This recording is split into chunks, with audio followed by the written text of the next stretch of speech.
Hello students, तो आज हम ग्लाइकोलाइसिस के बारे में पढ़ेंगे। ये नीट पॉइंट ऑफ व्यू से बहुत ही इंपॉर्टेंट टॉपिक है। तो ग्लाइकोलाइसिस पहले क्या होता है हम वो समझते हैं। तो ग्लाइकोलाइसिस एक सेलुलर रेस्पिरेशन का पार्ट होता है जो कि हर एक ऑर्गेनिज्म में, प्रोकैरियोटिक हो यूकैरियोटिक हो, सब में ये प्रेजेंट होता है। तो ग्लाइकोलाइसिस हमारे साइटोप्लाज्म में होता है और इसलिए साइटोप्लाज्म हर एक ऑर्गेनिज्म में होता है, तो इसलिए ये कॉमन प्रोसेस है। तो ये ग्लाइकोलाइसिस है। ग्लाइकोलाइसिस 10 स्टेप प्रोसेस है और साथ में ये साइटोप्लाज्म में होता है। तो हम इस स्टेप्स को देखेंगे ताकि हमें जल्दी से याद हो जाए। तो हम अच्छे से देखते हैं। तो ये जो भी है 10 स्टेप मैं ये खुद से बनाती हूँ और फिर हम दोबारा इसे देखेंगे ये क्या है। तो पहले जो हमारे सेल में साइटोप्लाज्म में होता है उसमें ग्लूकोज प्रेजेंट होता है, तो लिख दिया हमने ग्लूकोज। फिर क्या होता है, ग्लूकोज साइटोप्लाज्म से हमारे सेल से एटीपी लेता है। अब एटीपी लेते हैं तो फॉस्फेट जुड़ जाता है और एटीपी अगर मिलती है तो फॉस्फेट निकल जाता है। तो हमने एटीपी लिया तो हमें मिल गया ग्लूकोज, 6 पोजीशन पे लगा फॉस्फेट, दो ग्लूकोज 6 फॉस्फेट। अब फिर ये ग्लूकोज 6 फॉस्फेट अपने ही एक आइसोमर फ्रक्टोज बन जाता है, तो ये बन जाएगा फ्रक्टोज 6 फॉस्फेट। अब फिर से हमें एटीपी हम फिर से लेंगे, तो बताइए पहले तो फॉस्फेट था, अब दो एटीपी आ जाएंगे तो बन जाएगा बिस फॉस्फेट, तो बनेगा फ्रक्टोज पहली छठी पोजीशन पे बिस फॉस्फेट। ठीक है। अब इसके बाद हम देखते हैं कि ये जो फ्रक्टोज होता है ये 6 कार्बन होता है, ये भी 6 कार्बन, ग्लूकोज भी 6 कार्बन, यहां तक तो कोई कार्बन का कहीं गया नहीं, कार्बन फिक्स था। अब इसके बाद क्या होगा, ये टूटेगा और ये दो स्ट्रक्चर बनाएगा, तीन कार्बन का। एक होगा डाई हाइड्रोक्सी एसीटोन फॉस्फेट और एक होगा ग्लिसरल्डिहाइड 3 फॉस्फेट। अभी मैं इसे शॉर्ट में लिखती हूँ। तो ये दोनों आपस में इंटरचेंजेबल है, एक ये एल्डिहाइड है ये कीटोन है, ये आपस में इंटरचेंजेबल है। तो हमारा 3 कार्बन है। अब हम इसको मेन लेके करेंगे क्योंकि ये बाद में यही कन्वर्ट हो जाता है, तो हम मल्टीप्लाई 2 कर देंगे इसे कि ये 2 टाइम्स अपने आप में दोबारा करेगा। तो यहाँ देखिए 2 टाइम्स ग्लिसरल्डिहाइड 3 फॉस्फेट था, फिर इसने खुद से बना लिया 1,3 बिस फॉस्फो ग्लिसरिक एसिड। ठीक है। इसमें हमें यहाँ क्या मिलता है, हमें यहाँ पे मिलता है, हमने पहले एटीपी दी थी, अब हमें यहाँ पे मिलता है NADH प्लस H प्लस, ये हमें मिल जाता है। फिर इसके बाद ये 1,3 बिस फॉस्फो ग्लिसरिक एसिड होता है जिसमें बिस फॉस्फो का मतलब 2 फॉस्फेट है। अब इसमें से एक फॉस्फेट निकल आता है तो हमें मिलता है 3 फॉस्फो ग्लिसरिक एसिड। और बताइए अगर 2 फॉस्फेट में से एक फॉस्फेट ही मिला तो मतलब एक फॉस्फेट का हमें एटीपी भी मिल जाता है। फिर अब ये 3 फॉस्फोग्लिसरिक एसिड जो कि मान लीजिए कार्बन के 3rd पोजीशन पे था, अब ये 3rd से 2nd पोजीशन पे आ जाता है, तो इसलिए इसका नाम 3 फॉस्फोग्लिसरिक एसिड से 2 फॉस्फोग्लिसरिक एसिड हो जाएगा। फिर अब ये 2 फॉस्फोग्लिसरिक एसिड एक इनॉल में कन्वर्ट होता है जिसे हम कहते हैं फॉस्फोइनॉल पायरुवेट।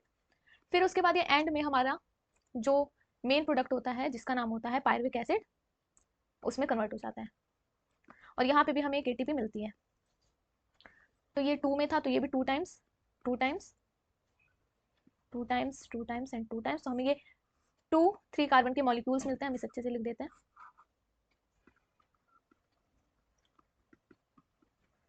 जो कि एक 3 कार्बन मॉलिक्यूल है, मिल गया। ठीक है। तो हमने ये स्टेप देख लिया कि हमें कहाँ कहाँ से कन्वर्ट किया। अब हम देखते हैं इसमें एंजाइम के बारे में।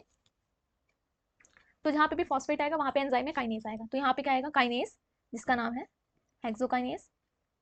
ये आइसोमर था तो एंजाइम का नाम हो गया आइसोमरेज। फिर से ये फॉस्फेट लगा तो काइनेज होगा, लेकिन फॉस्फोफ्रक्टोकाइनेज।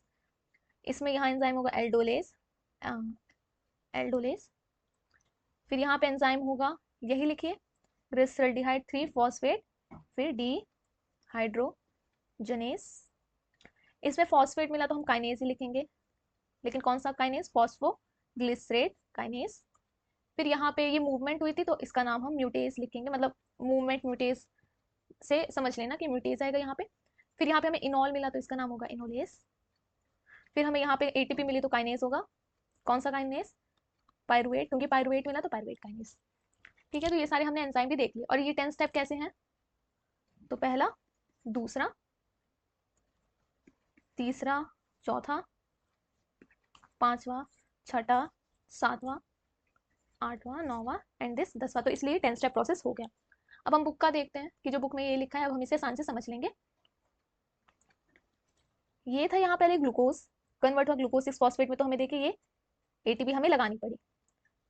फिर ये ग्लूकोज 6 फॉस्फेट से फ्रक्टोज में कन्वर्ट हुआ, फिर फ्रक्टोज से फिर 1,6 बिस फॉस्फेट में कन्वर्ट हुआ, 2 फॉस्फेट लगे तो फिर से हमें एटीपी लगानी पड़ी। फिर ये यहाँ से 2 में टूटा, एक ये एंड एक ये। एंड ये ग्लिसरल्डिहाइड 3 फॉस्फेट। अब ये ग्लिसरल्डिहाइड 3 फॉस्फेट आपस में अपने आपको देखिए 2 टाइम्स करते हैं, तो यहाँ सभी 2 टाइम्स लिखा हुआ है यहाँ पे। तो एक ये 1,3 बिस फॉस्फोग्लिसरिक एसिड से यहाँ पे 2 बिस थे, यहाँ पे एक ही आया, तो हमने एक एटीपी हमें मिल गई, और वो भी 2 टाइम्स मिली एटीपी। फिर ये थर्ड पोजीशन से सेकंड पोजीशन पे आया, फिर सेकंड पोजीशन से इनोल बना, तो इसलिए एंजाइम भी इनोलेज था। इनोल बनने पे पानी निकलता है, ठीक है, तो वाटर हमें मिला, और वो भी कितने टाइम्स, 2 टाइम्स। साथ में फिर ये वापस से पायरुविक एसिड बना, तो एंड में हमें फिर से एटीपी मिलता है। तो अब हम एक बार इसका बैलेंस शीट भी बना लेते हैं, ठीक है, कुछ यहाँ साइड में बना लेते हैं।